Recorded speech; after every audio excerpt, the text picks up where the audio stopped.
Thirthahalli kitchen ಡೈರೀಸ್ಗೆ ನಿಮಗೆಲ್ಲರಿಗೂ ಸ್ವಾಗತ. ಇವತ್ತಿನ ರೆಸಿಪಿ ಚಾಕ್ಲೇಟ್ಸ್.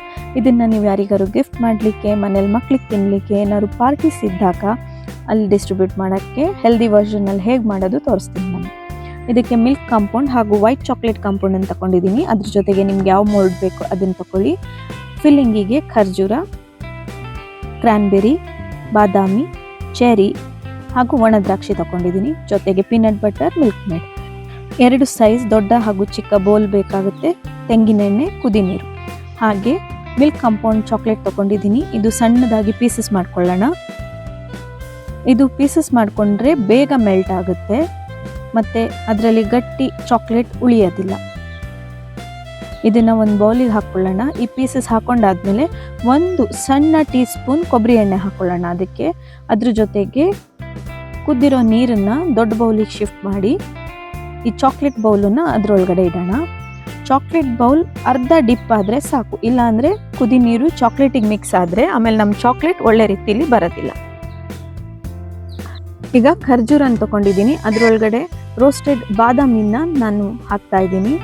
ಅದಾದಮೇಲೆ ಖರ್ಜೂರಕ್ಕೆ ಒಂದು ಸ್ಟಿಕ್ಕನ್ನು ಫಿಕ್ಸ್ ಮಾಡಿ ನಾವು ಮೆಲ್ಟ್ ಮಾಡಿರೋ ಚಾಕ್ಲೇಟಲ್ಲಿ ಖರ್ಜೂರವನ್ನು ಮುಳುಗಿಸಿ ಒಂದು 2 ಮಿನಿಟ್ಸ್ ಆದಮೇಲೆ ಹೀಗೆ ರೆಸ್ಟ್ ಮಾಡಲಿಕ್ಕೆ ಇಡೋಣ. 5 to 10 ಮಿನಿಟ್ಸಲ್ಲಿ ಚಾಕ್ಲೇಟ್ ರೆಡಿ ಆಗುತ್ತೆ. ಹೀಗೆ ಎಲ್ಲ ಖರ್ಜೂರನ್ನು ಪ್ಲೇಸ್ ಮಾಡೋಣ. ಆಮೇಲೆ ಉಳಿದಿರೋ ಮೆಲ್ಟೆಡ್ ಚಾಕ್ಲೇಟನ್ನು ಇಲ್ಲಿ ಹಾರ್ಟ್ ಶೇಪ್ ಮೌಲ್ಡಲ್ಲಿ ಅರ್ಧ ಮೌಲ್ಡನ್ನು ನಾನು ಫಿಲ್ ಮಾಡ್ತಾ ಇದ್ದೀನಿ. ಈ ಮೌಲ್ಡನ್ನು ಅರ್ಧ ಫಿಲ್ ಮಾಡಿ ನಾವು ಒಂದು 2 ಮಿನಿಟ್ ರೆಸ್ಟ್ ಮಾಡೋಣ. ಬ್ರೌನ್ ಮೌಲ್ಡಲ್ಲಿ ಸಿಂಪಲ್ ಚಾಕ್ಲೇಟ್ಸ್, ಅಂದರೆ ಇದಕ್ಕೆ ಯಾವುದೇ ಫಿಲ್ಲಿಂಗ್ ಇಲ್ಲದೆ ಸಿಂಪಲ್ ಚಾಕ್ಲೇಟ್ಸ್ ಮಾಡ್ತಾ ಇದ್ದೀನಿ.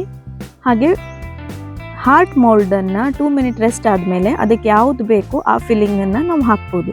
ನಾನಿಲ್ಲಿ ಚೆರೀಸ್, ಕ್ರ್ಯಾನ್ಬೆರೀಸ್ ಹಾಗೆ ಖರ್ಜೂರ, ಅದ್ರ ಜೊತೆಗೆ ದ್ರಾಕ್ಷಿ, ಒಣ ದ್ರಾಕ್ಷಿನೂ ಹಾಕಿದ್ದೀನಿ. ನಿಮಗೆ ಯಾವ ಫಿಲ್ಲಿಂಗ್ ಇಷ್ಟ ಆಗುತ್ತೆ ಆ ಫಿಲ್ಲಿಂಗನ್ನು ನಾವು ಈ ಚಾಕ್ಲೇಟಿಗೆ ಆ್ಯಡ್ ಮಾಡ್ಬೋದು. ಈ ಫಿಲ್ಲಿಂಗ್ ಎಲ್ಲ ಹಾಕಿ ಆದಮೇಲೆ ಉಳಿದಿರೋ ಸ್ಪೇಸನ್ನು ಮತ್ತೆ ಚಾಕ್ಲೇಟಲ್ಲಿ ರೀಫಿಲ್ ಮಾಡಿ ಒಂದು ಶಾರ್ಪ್ ಚಾಕು ಇದ್ದಲ್ಲಿ ಅದರಲ್ಲಿ ಕ್ಲೀನ್ ಮಾಡಿ ಎಕ್ಸೆಸ್ ಚಾಕ್ಲೇಟನ್ನು ನಾವು ತೆಗೆಯೋಣ. ನಿಮಗೆ ಕ್ವಿಕ್ಕಾಗಿ ಚಾಕ್ಲೇಟ್ ಬೇಕಂದರೆ ನೀವು ಫ್ರೀಝರಲ್ಲಿ ಪ್ಲೇಸ್ ಮಾಡಿ ಒಂದು 10 ಮಿನಿಟ್ಸಲ್ಲಿ ಚಾಕ್ಲೇಟ್ ರೆಡಿ ಆಗುತ್ತೆ. ನೋಡಿ ಎಷ್ಟು ನೀಟಾಗಿ ಡಿಮೋಲ್ಡ್ ಆಗಿದೆ. ಶೈನಿಂಗ್ ಸಹ ನೋಡಿ, ಇದು ಕೊಬ್ಬರಿ ಎಣ್ಣೆಯಿಂದ ಈ ಶೈನಿಂಗ್ ಬರುತ್ತೆ. ನಿಮಗೆ ಈ ಚಾಕ್ಲೇಟ್ ರೆಸಿಪಿ ಇಷ್ಟ ಆದಲ್ಲಿ ನಮ್ಮ ಚಾನಲ್ಗೆ please like, share and subscribe ಮಾಡಿ. Thank you.